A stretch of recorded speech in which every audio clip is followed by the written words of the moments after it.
Mommy? No, you're good. All right, what are we doing outside, buddy? Huh? What are we doing outside? We're getting chickens. We're getting baby chickens, huh? Yeah. Push. Good job. Watch out for chickens. Big kids. Say hi, Mo. Hi, Mo. All right, go to the baby area.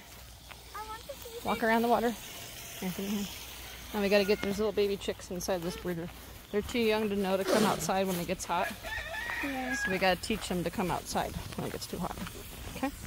And then Mama's got to take 2 of them that got pecked on back inside. They got owies on their butts. So we got to take them inside. Hi, babies. I'm going to the chicken zoo. Yep, we're going to the micro chicken zoo. Hi, ma'am. But we already went there. No, you're helping me. I'm going to work. Come on. Okay. Come on. All right, now lean down and kind of like move them up. Move them up, look. Turn them to look. Watch your feet, watch your feet. Mama's going to get this away from you. All right, so. And then just keep your hands low to the ground. So stand next to me. Look, you can catch up any stragglers that fall behind.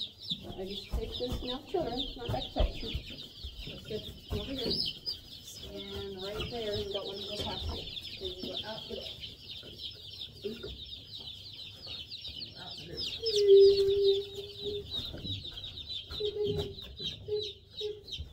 Alright, now grab them by hand, just pick them up gently. And put them on the steps. Why is it up like you don't want?